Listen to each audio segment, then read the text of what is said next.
I want to talk about my colleague, Carrie. Carrie is a technician that joined my team in 2016. And one of the best things I ever did was let her be creative.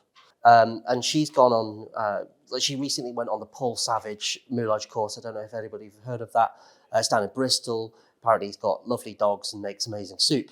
But on the second day, Carrie texted me and said, I'm having the best time, accompanied with a photo of a slit wrist that she'd made. Yes, Carrie here, my wonderful colleague.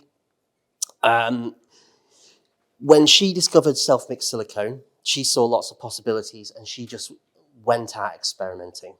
So I just wanted, so this is the sort of thing that you can make with the molds that you're making today.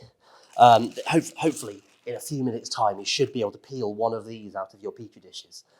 And that essentially is like a little hockey puck shaped mold, and you just put a little bit of silicone in the top, and a few minutes later, you'll be able to peel a perfectly formed wound out of that and stick it on an actor. So it was Carrie who started using the petri dishes, coming up with that production line.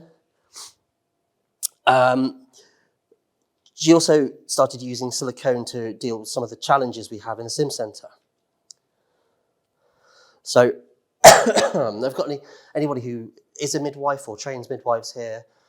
Are you familiar with the Limbs and Things episiotomy pads? Devices. They've got these pads that you stick to the front, and they've just discontinued this particular one. But it's just a sheet of silicone with a hole in the middle of it. So Carrie she started off by making a sheet of it, and she created these holes with squished up toilet roll tubes that her mum had been collecting for weeks for her for some reason.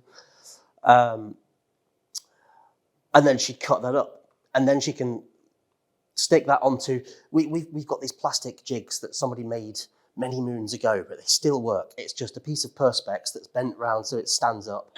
It's got two bits of Velcro on it so that you stick the pad to the front of it, and then you can.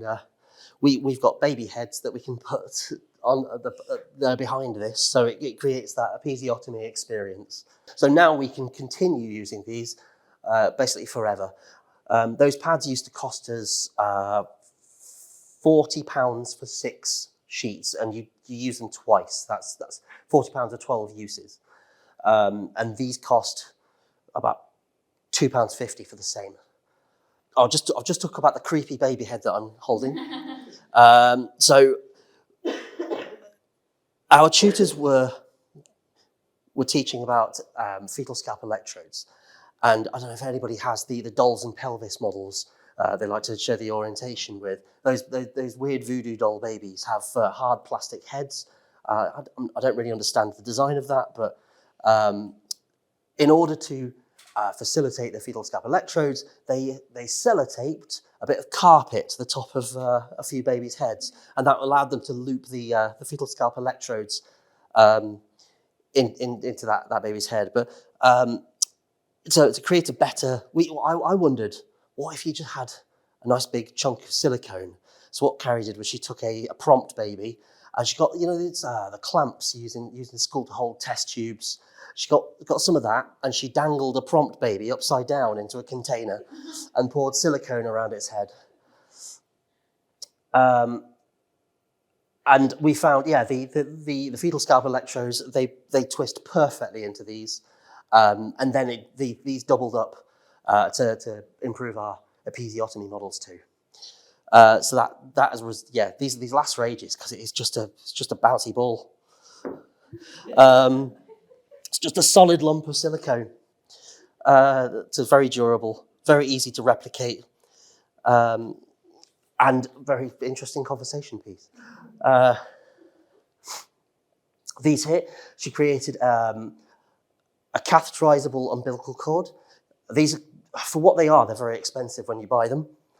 So what she did was she created this tube-shaped mold, and through that she threads some NG tubes. I think she started using bougies for one of the lines as well.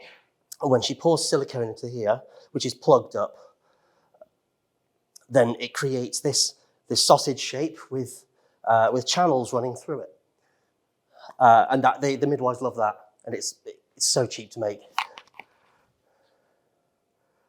What else do we have on here? Oh yeah, Mark, cover your ears. You don't need to hear this bit. So this is a cannulation pad that we bought from Amazon, and Carrie used this to create this resin mold. And so now we can essentially just 3D print our own cannulation trainers for ourselves. We would never think of starting a business to sell these, Mark, don't worry. This I wanted to include because this is a very cool trick. These are Tegaderm dressings, and this is essentially a waterproof glaze that we've made. It's one Tegaderm dressing with a glaze painted on top and another Tegaderm dressing on top. You can, in an instant, slap that on an actor or a mannequin, and you've got a glaze that can be cleaned up by the nurse with a dressing put on top. And then when you need to repeat that process for, I don't know, 90 undergraduate nurses in a day, you've got something that will last, and you don't have to keep doing it over and over and over again. And this is wonderful. This is our polydactyl baby. We started enhancing our newborn physical exam training. And one of the tutors said it would be really great if we could have any kind of sort of deformity that might be a little bit subtle that the nurses might spot or miss. So we went to work developing this. This is the arm of a prompt baby. It unscrews and pops off like an action figure. And she dangled it into a pot and she poured some silicone. And we came out with a 6-fingered hand. And that, it just, because she's recreated the bracket on the arm, it screws back onto the arm, and we can do a full newborn examination. It fooled half of our midwives. They were able to just go, you realise you missed, and a whole extra finger, right? How thorough were you? She started experimenting with things like the fake glass to put in wounds. It looks very solid, but it's really bendy. It's really confusing when you pick it up. So is it cost effective? Yes, it is. So Carrie's put together a list. This is a segment of the list, just to give you a preview. The 2-part solution here that's on the table there, that set is £38.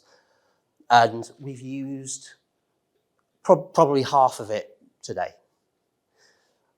And then there's pigments, and there's fake blood recommendations, and where to get petri dishes if you want to go argue with Fisher Scientific or the Amazon links.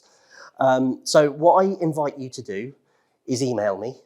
So yeah, take a shot of that, get in touch. I can email you the full list. Carrie's put together links, prices, and so everything that's in the box that came with me, there's recommendations for them there. And thank you for coming along.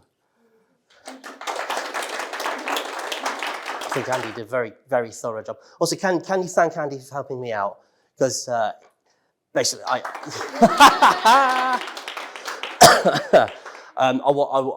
was going to do this on my own, and then he stepped in, and yesterday he definitely saved the day.